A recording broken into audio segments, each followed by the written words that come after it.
Hey guys, Dusty back here with Blind-Droid Tech, and I know it's been a long time. I apologize, guys.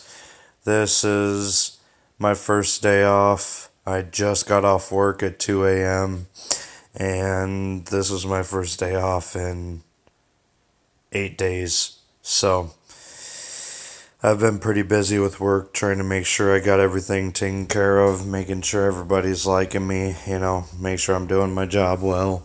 And so far, so good. But in this blog, this is blog number 3. And in this video, it's a very controversial topic that I've been seeing a lot of around the interwebs. And so I just wanted to bring it into my channel, and I wanted to talk about my thoughts, my feelings, and what you guys have heard or maybe not have heard. I'm sure you guys have all heard about this by now. But today, we are talking about the Sprint T-Mobile merger. Now, I know some of you may already know and may have already seen other videos. I'm not here to regurgitate facts. I'm just here to chat and see what you guys think and just get some discussion out there and get my opinions out there. So, yes, the Sprint T-Mobile merger rumors are back, and apparently, according to sources from Reuters and phonescoop.com even has a story on it. Google has it just about anywhere you look. So, I don't know if this means it's, 100%. But they tried this, Sprint and T-Mobile tried this back in 2014 under the Obama administration. Obama and the FCC chair at the time felt that T-Mobile Sprint merger would decrease or harm competition, so they turned it down.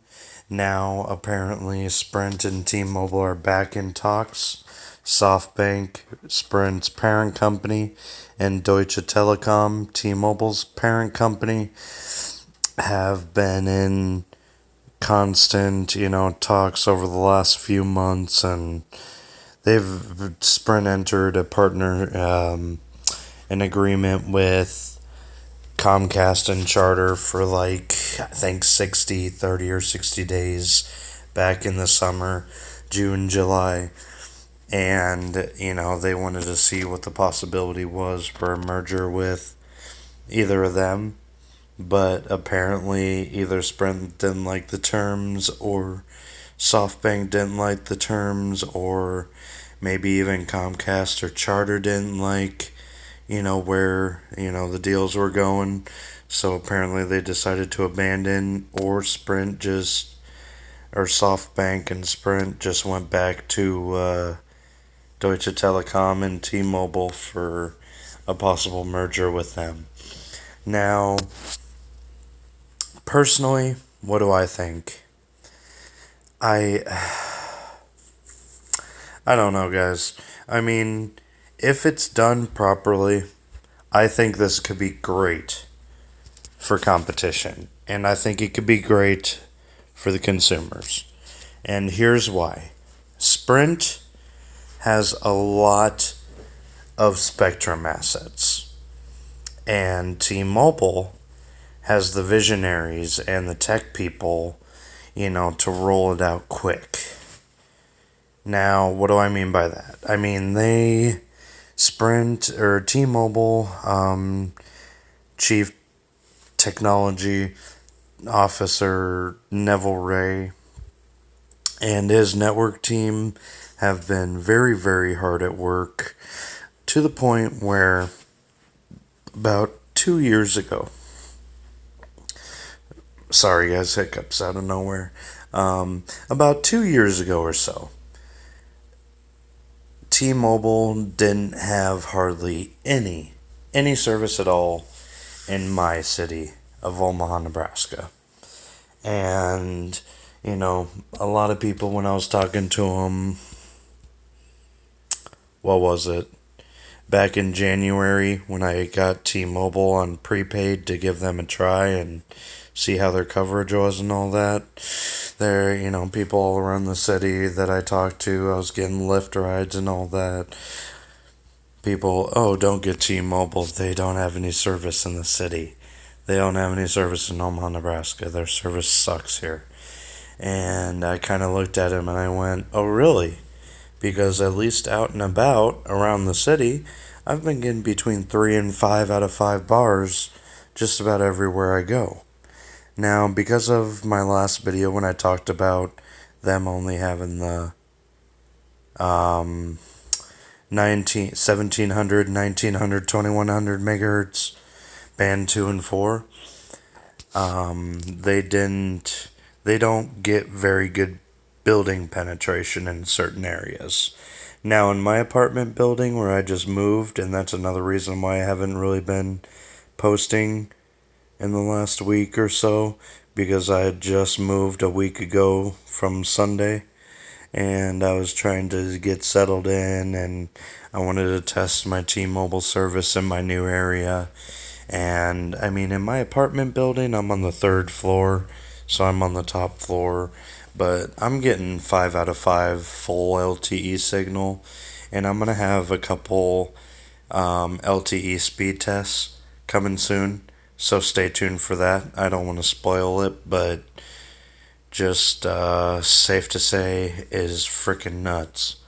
But I'm getting a little sidetracked. So, anyways, they've been doing hard. T-Mobile, no matter what anybody says, T-Mobile has been hard at work in the last 2 to 4 years trying to become a force worth reckoning and a wrecking force.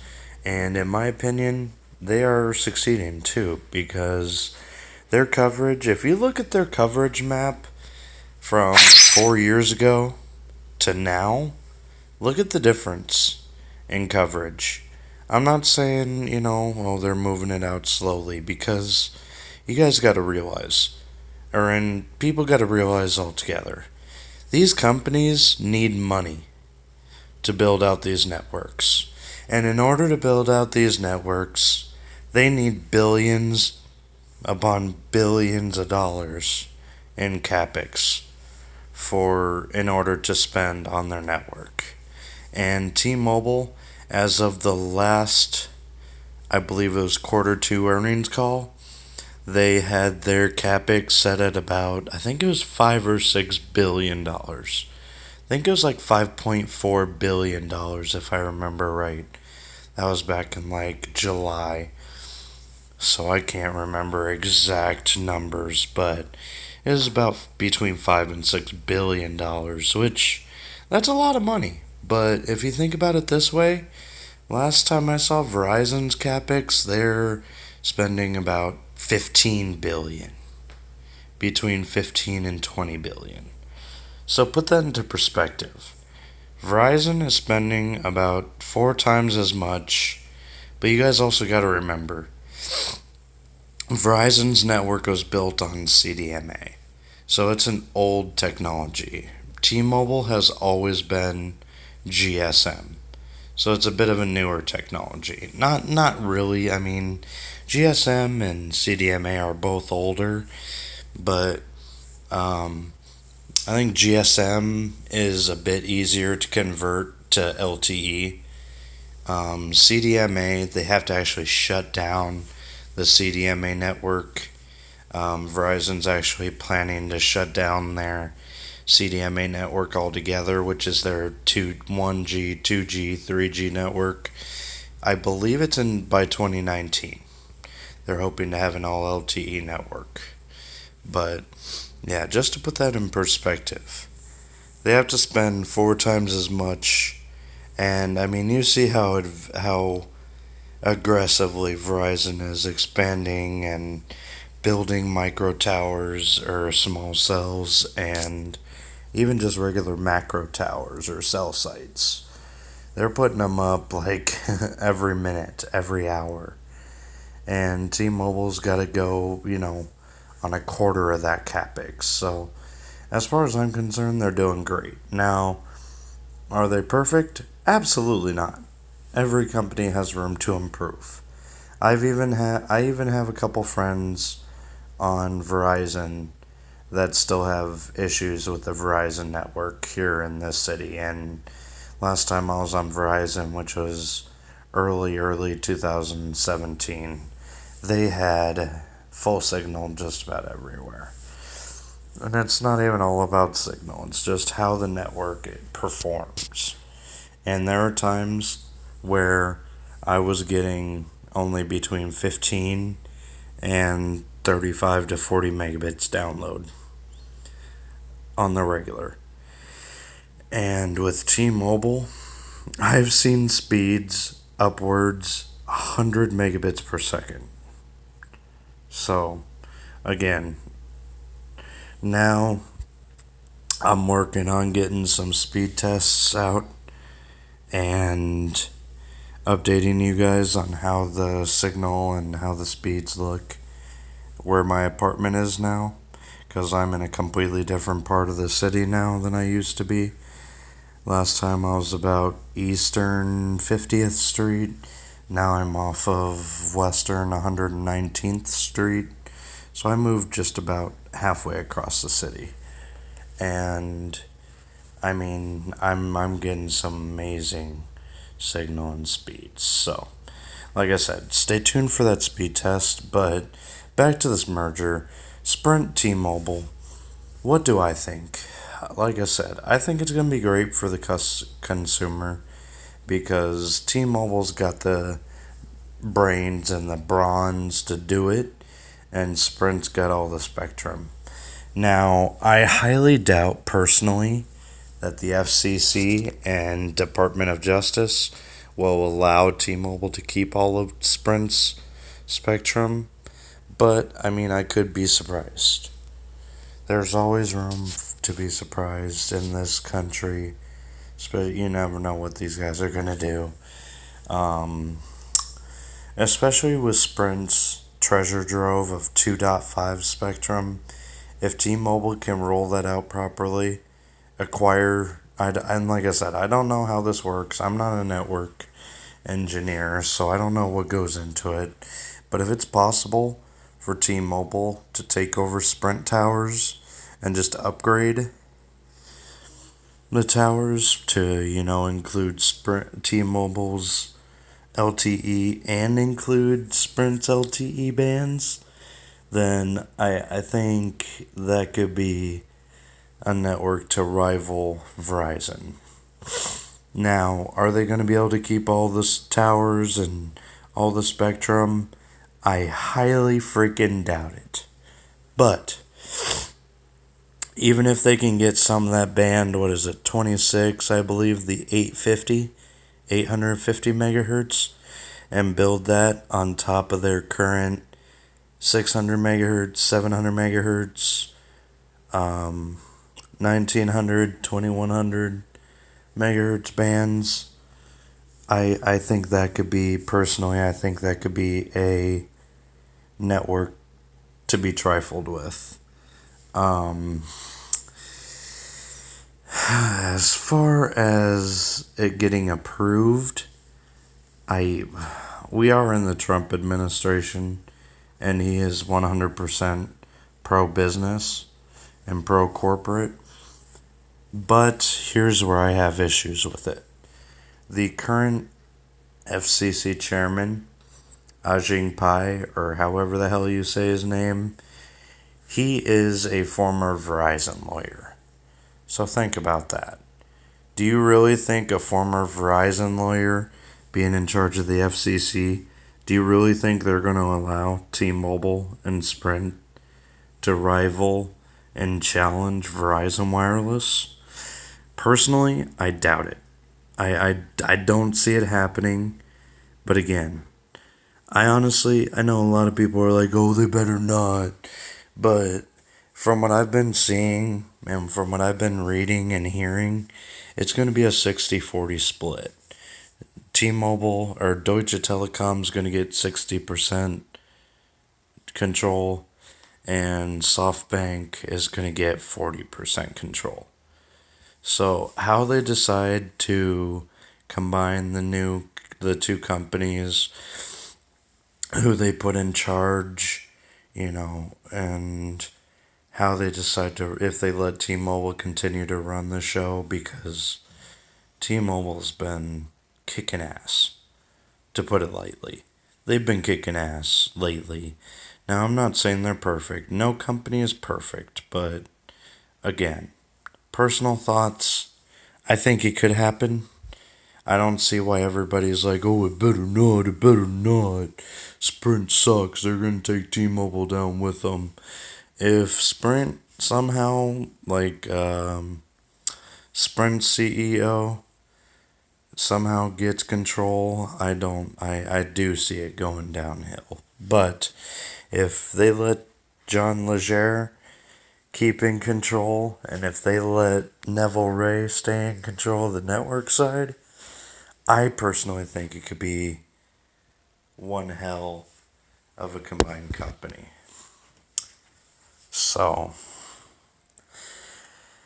apparently, I don't know, apparently those two companies are really close to reaching a deal, but it still has to go through Trump, it still has to go through the FCC, and it still has to go through the Department of Justice. So, we'll see what happens. Apparently, if something's gonna happen, it's gonna happen in sometime in October.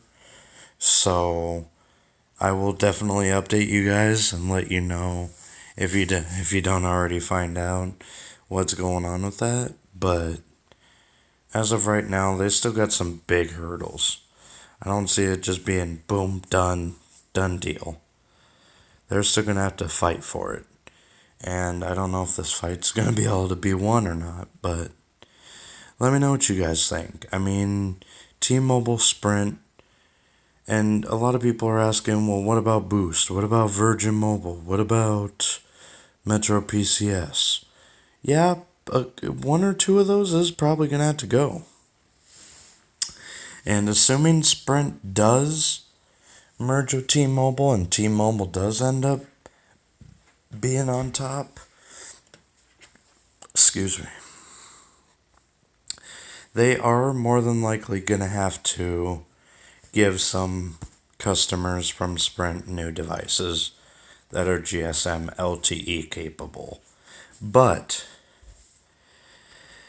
I don't know if you guys know this, but a lot of phones actually do have some compatibility with GSM, LTE, that type of stuff. So, like the HTC U11 that Sprint sells, if I'm not mistaken, all Sprint would have to do is unlock those devices like that, because an unlocked HTC U11 would work on AT&T, T-Mobile, or Sprint. Verizon, I don't know exactly with their bands and all that,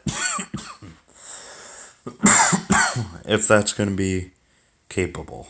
But I do know that a lot of the same bands that are on that HTC U11 are bands that T-Mobile owns, or bands that AT&T owns, and obviously Sprint's bands. Because guys, remember, Sprint owns bands 25, LTE bands 25, 26, 41.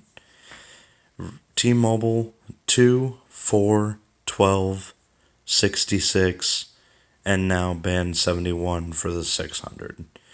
AT&T has band 2, 4, 5 in some markets, 12 or 17, and then, what was it, 29 and 30, I believe. So if you look at, there's a couple of frequency websites that you can go to look all this up, but I don't want to make this video too godly long. But if you want me to continue this and go into a little more detail, let me know in the comment section down below. But other than that, those were my thoughts. I don't think it's a done deal yet, guys. We still have to wait and see what the government says and if they're going to approve it or not. So, let me know what you guys think, if you think it's going to be approved or not, and also tell me why. Don't just be like, oh, it's not going to approve.